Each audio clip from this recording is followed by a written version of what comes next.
L'épisode de Jeanne n'a pas son équivalent dans le monde.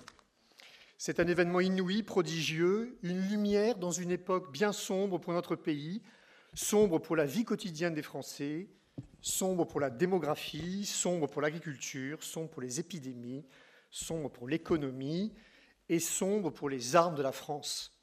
Il n'est pas étonnant qu'en juin 1940, la seule époque qui ait semblé comparable au désastre que venaient de vivre les armées françaises soit le début du XVe siècle. Et soudain, pour reprendre la belle formule de Michel de Jagère, dans un ciel d'encre apparaît une comète. Et cette comète, c'est un général victorieux de 19 ans. Depuis bientôt 600 ans, un débat existe pour savoir si l'action de Jeanne relève du simple sursaut moral ou s'il faut accorder à la Pucelle un vrai statut de chef de guerre.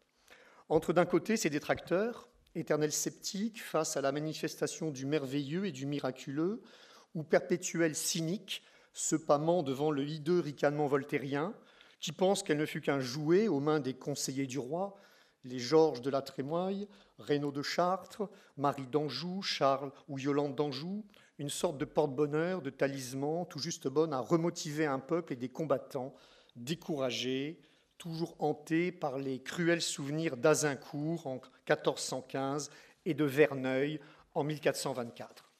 Et de l'autre côté, nous, les admirateurs dithyrambiques de la Pucelle, qui n'ont aucun doute sur le fait que Jeanne a exercé une réelle autorité sur les seigneurs et capitaines qui l'entouraient et qu'elle possédait de vraies qualités de chef militaire, notamment des dons dans le domaine tactique.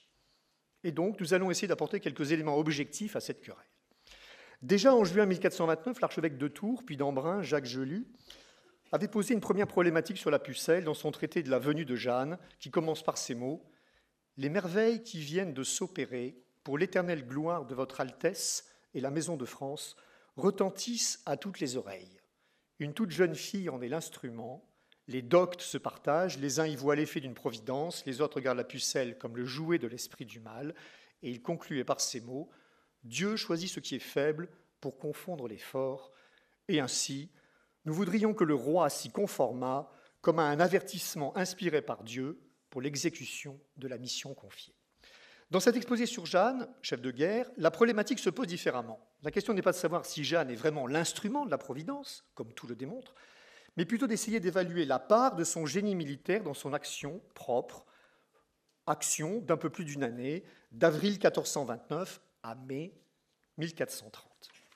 Quand elle est guidée par ses voix, en particulier celle de Saint-Michel, et Saint-Michel, c'est également le mont Saint-Michel, le mont qui a résisté à tous les assauts anglais, donc c'est la première voix à se manifester. Après viendront Sainte-Marguerite et Sainte-Catherine. Il se manifeste dès l'été 1425, elle n'a que 13 ans, et là on lui dit que ce que le ciel attend d'elle.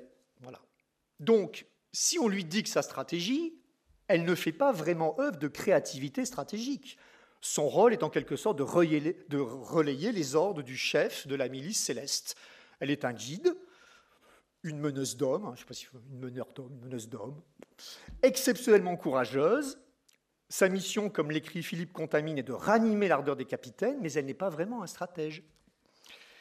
Et c'est finalement quand elle n'est plus guidée par ses voix, car ses voix se limitent à lui dresser une feuille de route précise, mais finalement assez limitée, c'est là qu'elle se montre finalement réellement chef de guerre, avec le bon sens du chef, son coup d'œil, son bon sens dans le domaine tactique qui est d'ailleurs un domaine infiniment plus compliqué, contrairement à ce que l'on croit, que la stratégie.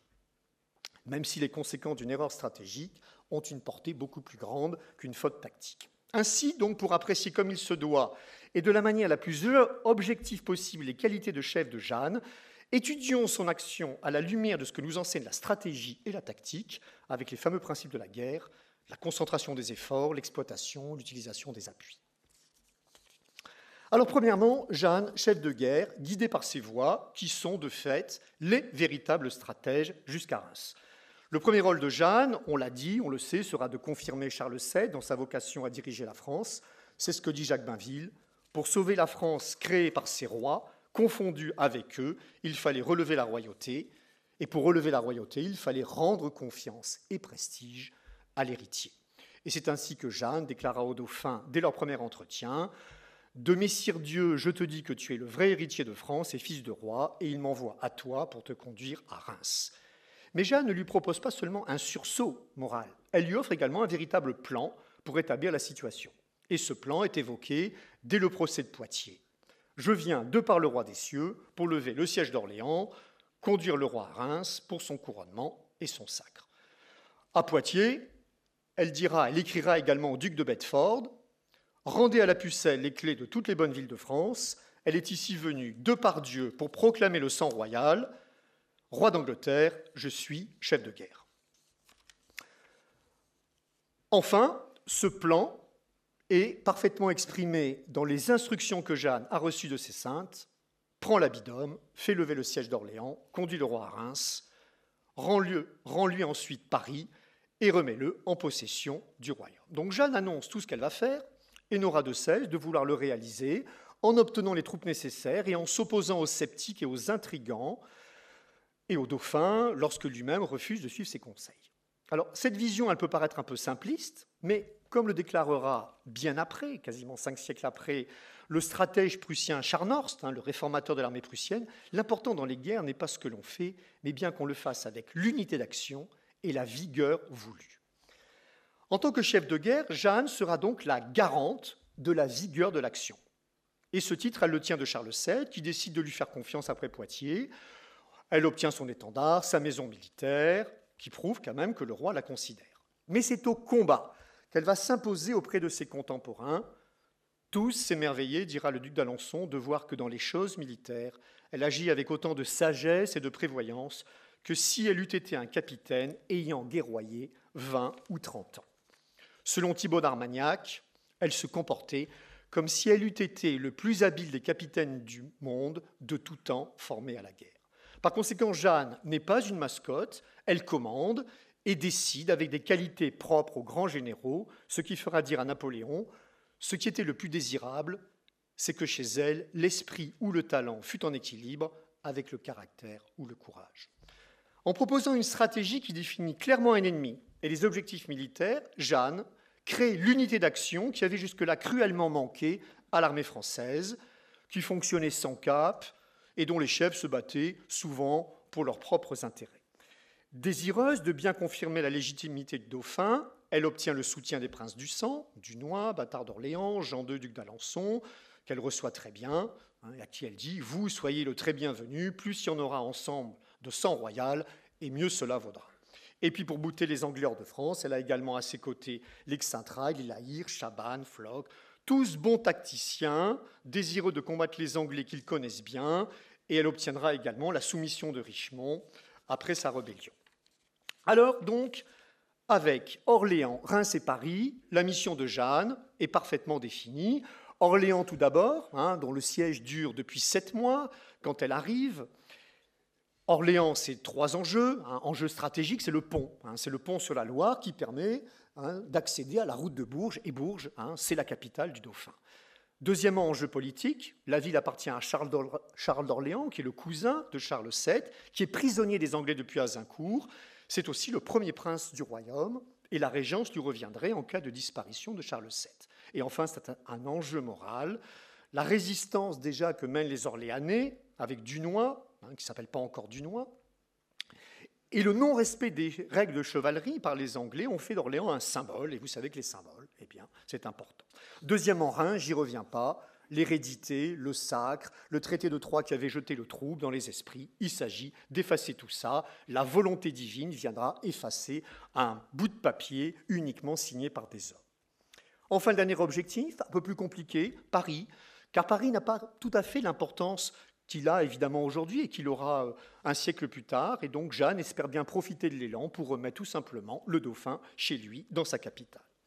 Alors pour cela, Jeanne compte beaucoup sur la diplomatie. Tout à l'heure, Dominique Souchet nous en parlera. Mais en cas d'échec de la diplomatie, eh bien, on a recours à la guerre, avec une stratégie chez Jeanne qui va être fondée sur la rapidité et qui va privilégier les objectifs à haute valeur symbolique. Alors elle va rompre avec toute la tradition de patience et de refus du combat qui avait été instaurée par Charles V, une stratégie très prudente, du guéclin, des petits combats, et là, elle va tout simplement proposer d'attaquer. Et 4 siècles avant Clausewitz, Jeanne nous rappelle que le moyen de la victoire, c'est le combat, et que l'importance de la victoire dépend de l'importance des fins que l'on cherche à obtenir. Ça, c'est donc pour Jeanne, stratège. Ce sont les voix, le véritable stratège, mais disons qu'elle est un bon messager. Qu'est-ce qui se passe quand le politique et le militaire sont en phase? Deuxième partie. Première partie donc de la vie militaire de Jeanne. Politique et militaire s'entendent bien. Jeanne est un chef victorieux et en plus elle excelle dans le domaine tactique. Alors, comment les choses se passent? Tout d'abord à Orléans. En avril, donc, le dauphin décide finalement de l'envoyer à Orléans. Et il ne va pas vraiment lui donner une grande armée. Il va d'abord lui donner un bon convoi de ravitaillement avec une petite armée, et puis on verra. Donc elle rentre dans Orléans le 29 avril, voilà, une véritable ovation l'accueille, et puis c'est la première rencontre avec celui que l'on appelle le bâtard d'Orléans, qui passera à la postérité comme le comte de Dunois. Et puis la première rencontre est quand même assez intéressante. C'est tout d'abord une réprimande que Jeanne fait à l'un des grands capitaines du royaume. Êtes-vous le bâtard d'Orléans? Oui, je le suis. Est-ce vous qui avez donné le conseil que je n'aille pas tout droit là où sont les Anglais? Moi et d'autres, des plus sages. Le conseil du Seigneur notre Dieu est plus sage et plus sûr que le vôtre. Vous avez cru me tromper, et c'est vous surtout qui vous trompez. Voilà, le ton est donné. Même si ses attributions militaires pendant les combats pour lever le siège d'Orléans sont nulles, et en dépit du fait que les décisions sont prises par le Conseil des capitaines et que certains ne lui sont pas du tout favorables, notamment le gouverneur de la ville, Raoul de Gaucourt, qu'elle sera obligée d'invectiver le 6 mai quand il refusera de participer au nouvel assaut, eh bien, en dépit de tout ça, elle va s'imposer à tous ces guerriers, qui étaient probablement de belles brutes, mais psychologiquement, on peut comprendre, les grosses brutes, en règle générale, sont capables de s'attacher à quelqu'un de très faible. Voyez, autant une grosse brute, elle aurait jalousé quelqu'un qui serait arrivé finalement de son espèce, alors que là, quelqu'un de très faible, eh bien finalement, ils vont certainement se prendre d'amitié pour cette jeune femme. Voilà. Eh bien, les combats vont plutôt très bien se passer. Voilà, elle va les mener du 4 au 7 mai, en utilisant à merveille l'un des principes de la guerre, qui est la concentration des efforts. En effet, chaque fois, les Français ne vont attaquer qu'un seul ouvrage anglais à la fois, mais avec toutes les forces réunies. Et ce qui compte, à un moment donné, c'est évidemment d'avoir la supériorité locale.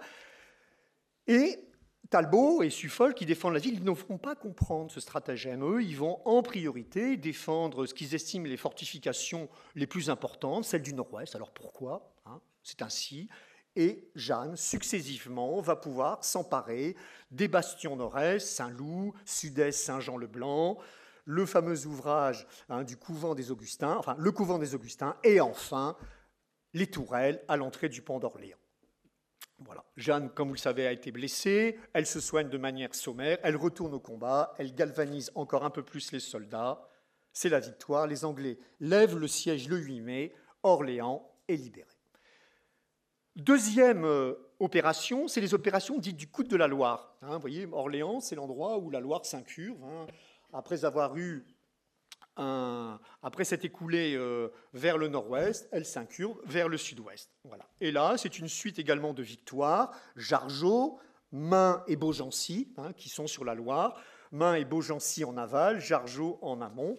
Et là, ce qui est très intéressant également, c'est que réellement, eh bien, elle est tout proche du chef, c'est-à-dire elle le conseille, même si le roi ne lui a pas confié réellement les armées, eh bien c'est elle qui est à côté du duc d'Alençon et qui lui dit vraiment ce qu'il faut faire et qui lui conseille vraiment de continuer.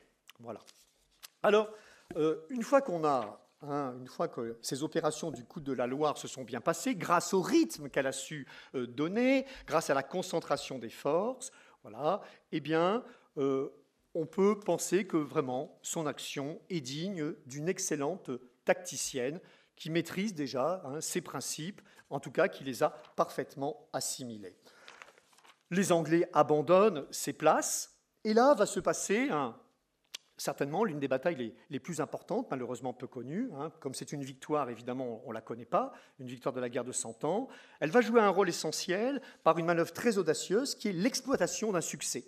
Jusque-là, après un succès, on laissait un peu l'ennemi se refaire une santé, soit même on pansait ses plaies, alors que là, On ne lui laisse pas le temps, on exploite l'exploitation, hein, qui est l'un également des principes de la guerre. Et ça, c'est la victoire de Patay, en rupture complète avec les règles établies depuis Charles V, qui préconisaient la prudence, le refus du combat en race campagne, et on peut le comprendre, puisque chaque fois qu'on avait affronté les Anglais en race campagne, ça s'était assez mal passé, notamment à cause des archers. Alors, la bataille a lieu le 18 juin 1429, vous voyez, le 18 juin, c'est pas que Waterloo.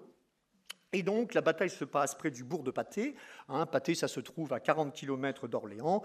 Et normalement, hein, je pense que l'expression prendre une pâtée, je pense qu'elle vient bien de là. Voilà. Alors, là aussi, hein, elle conseille à Jean d'Alençon, le gentil-duc, hein, gentil-duc, nous n'allons pas laisser empaler chevaux et cavaliers sur les épieux que l'ennemi a plantés devant ces lignes d'archers. Nous allons d'abord faire cracher le feu des bombardes que Gilles de Rais, hein, continue d'installer. Et ce sont effectivement les bombardes qui vont d'abord semer la terreur dans le camp anglais.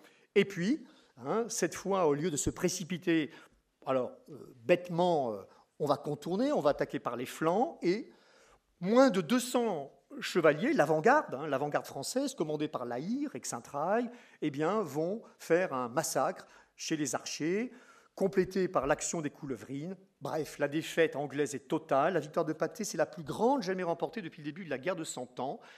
Sur 5000 Anglais engagés, 2500 seront tués, 400 seront prisonniers, dont Talbot. Côté français, le bilan est assez extraordinaire. 3 morts, une centaine de blessés. Le chef anglais s'enfuit vers Paris, il sera disgracié. Voilà. Les enseignements de la bataille de Patay sont multiples. Une fois plus, on rompt avec les vieilles stratégies et on montre que les Français peuvent battre en race campagne les Anglais. Voilà. Et Jeanne, là-dedans, a vraiment été l'inspiratrice des opérations. Voilà. Alors, l'étape suivante, le sacre de Reims. Je ne vais pas trop y insister, parce qu'on en a déjà beaucoup parlé, c'est très connu. C'est certainement l'opération la plus rentable sur le plan politique. Ni les Bourguignons ni les Anglais n'imaginent un tel raid. Hein, il fallait l'oser. Là, on est en territoire ennemi. Et là, avec une armée de 12 000 hommes, Jeanne, avec son roi, va aller de ville en ville, des villes qui ne sont pas spécialement favorables. Là aussi, c'est la partie Jeanne diplomate qui sera abordée tout à l'heure. Hein, voilà. Donc, une fois de plus, Jeanne combine parfaitement diplomatie, menace de la force, emploi de la force. Elle arrive à Reims, Charles VII est couronné, et elle a rempli, hein, là, sa deuxième mission essentielle. Troisième partie, les échecs. Alors les échecs, ils sont dus à l'opposition du politique et du militaire, c'est-à-dire à l'opposition entre Charles VII, qui l'abandonne, hein, donc, qui espère traiter avec les Bourguignons, négociations qui aboutiront bien plus tard, hein, il lui faudra une bonne dizaine d'années pour arriver déjà à un accord avec les Bourguignons. Voilà. Mais à partir du moment où Jeanne n'est plus suivie, et donc en matière de stratégie, elle n'arrive plus vraiment à guider, elle reste néanmoins une excellente tacticienne. Hein. Alors, à Paris, elle échoue, mais c'est parce que le roi ne veut pas trop aller. Hein, le roi se fait vraiment tirer l'oreille, il n'y croit plus, ou en tout cas, il a décidé il n'y a plus d'enthousiasme. Voilà. Et Jeanne, eh bien, va quand même continuer à se battre, à continuer. Elle sera blessée. Voilà. Quoi qu'il en soit, à un moment donné, le roi décide d'arrêter cette campagne et de repasser au sud de la Loire. Voilà, vous pouvez vous imaginer la déception de Jeanne. Hein, donc là, il y a un véritable coup au moral. Hein, pourquoi le roi ne m'obéit plus? Alors, néanmoins, le roi va continuer à lui donner des missions. Donc, ce seront les missions de l'automne 1429. Hein, Saint-Pierre-le-Moutier, victoire, échec devant la Charité-sur-Loire, faute d'argent, faute de vivres, et surtout avec un rapport de force extrêmement défavorable. Et puis, il ne se passe plus grand-chose. Et puis arrive la dernière campagne. Tous les capitaines sont un peu partis. L'armée a quasiment été dissoute. C'est ça à l'époque, une armée. Avant d'avoir une armée permanente, et c'est pour ça d'ailleurs que Charles VII adoptera l'armée permanente, les premiers prémices de l'armée permanente en 1445. Mais jusque-là, l'armée, ça va, ça vient. Et là, il n'y a plus d'effectifs. Les grands capitaines s'en vont. Richemont en Bretagne, Alençon en Normandie, Albret et Armagnac en Guyenne, et il reste la pauvre Jeanne, voilà, avec pas beaucoup de force. Sauf qu'entre-temps, la situation évolue. Henri VI a débarqué en avril, et les Anglais qui avaient vraiment essayé de tergiverser, de faire croire à une trêve, etc., voilà, montrent réellement ce qu'ils ont l'intention de faire, renforcer Paris, assurer à nouveau la légitimité du roi anglais, en le faisant également couronner à Reims. Voilà. Et donc Charles VII va se réveiller un peu de sa torpeur, voilà, il va finalement comprendre qu'il s'est fait un peu abuser, mais ce n'est pas pour autant vraiment qu'il va redonner à Jeanne un rôle de chef militaire. Voilà. Donc il l'aide un petit peu, mais Jeanne, à ce moment-là, est plutôt assimilée presque à un chef indépendant, un chef de bande. Voilà. Elle fait ce qu'elle peut, elle répond à toutes les villes qui font appel à elle, notamment Compiègne, et c'est justement à Compiègne que les choses vont se terminer pour elle. Voilà. Elle vient, elle tente une sortie, et là, on ne sait plus trop pourquoi, elle est en dehors de la ville, le rapport de force est extrêmement défavorable, le pont-levis est relevé, et là, elle se retrouve éprise aux mains des Bourguignons, puis vendue aux Anglais. Alors, en conclusion, Jeanne est assurément un très grand général, un général complet, tacticien, stratège et politique, car un grand chef doit être les trois. Voilà. Alors peut-être est-ce même notre plus grand chef de guerre, dans la mesure où il n'y a pas d'exemple dans notre histoire, à part peut-être à la Marne, en septembre 14, il n'y a pas d'exemple d'un tel retournement de situation dans notre histoire, où l'on passe d'une situation catastrophique à une situation où on retrouve l'espoir. Et c'est un fait que les victoires de Jeanne d'Arc contrastent avec toutes les erreurs françaises jusqu'en février 1429. En défendant de toute son énergie l'option stratégique proposée par ses voix, Jeanne a sauvé le royaume de France à Orléans, permis la chevauchée de Reims en détruisant l'armée anglaise à Patay, et a rétabli le dauphin dans sa légitimité et son autorité par le sacre. Jeanne a su fédérer tous ses capitaines, des vieux routiers de la guerre, plutôt brutaux, indociles, souvent désireux de défendre avant tout leurs terres. Jeanne a réussi à mettre au service du roi de France tous ses chefs énergiques, les d'Alençon, Dunois, Laïc, Sainte-Raille, qui seront les chefs de la reconquête. Enfin, Jeanne a inculqué à ses capitaines une nouvelle manière de se battre. Elle leur a démontré que par la rapidité de l'action, la manœuvre sur les flancs, sur les arrières, l'appui de l'artillerie en appui de celui des archers, les troupes françaises pouvaient, en race campagne, s'opposer efficacement au schéma tactique anglais. Sa révolution de l'art militaire ne se limite pas à la tactique, il touche, comme on dirait aujourd'hui, à l'art opératif. Vous savez, c'est le degré de l'art de la guerre entre la stratégie et la tactique. Eh bien, le degré intermédiaire s'appelle l'art opératif. Et là, on voit ce qu'elle est capable de faire, des actions dans la profondeur, de l'exploitation. On refuse la défense tactique qui ne peut mener à rien. Si on veut gagner, il faut à un moment donné accepter de se battre. Et donc, avec Jeanne, les troupes françaises reprennent l'initiative du combat et l'intelligence des opérations. Alors, pour finir, 2 remarques. La première, c'est qu'il est vraiment navrant que les Français d'aujourd'hui ignorent toute cette épopée. J'ai repris un ouvrage, en plus d'un très bon auteur, qui s'appelle Arnaud Blin, un ouvrage qu'il a écrit sur les grands capitaines. Eh bien, figurez-vous que l'ouvrage écrit par un Français, on y parle beaucoup du duc de Marlborough, voilà, Marlborough s'en va en guerre, il n'y a pas un mot sur Jeanne, vous voyez, c'est bien français, ça. La deuxième remarque, si la féminisation du mot chef aujourd'hui en chef-e, 2FE, relève indiscutablement d'une idéologie en pleine expansion dans notre pays, il y a un autre terme, cheftaine, depuis le Moyen-Âge. Et son utilisation désigne bien l'exceptionnelle valeur militaire de Jeanne. Et il démontre bien que les hommes d'armes les plus rugueux du XVe siècle n'avaient pas attendu les lumières contemporaines pour rendre à la pucelle sa place dans l'histoire de notre pays. On laissera le dernier mot à Jacques Gelus, archevêque de Tours puis d'Embrun, qui posait dès 1429 la question « Convient-il à la divine sagesse de confier à une femme des œuvres naturellement réservées à l'homme ?» Il répondait « Tout ce que Dieu fait est bien, il a établi des lois générales, mais il ne s'y est pas astreint, notant par ailleurs que les femmes sont souvent le véhicule des mystères sacrés. » Je vous remercie.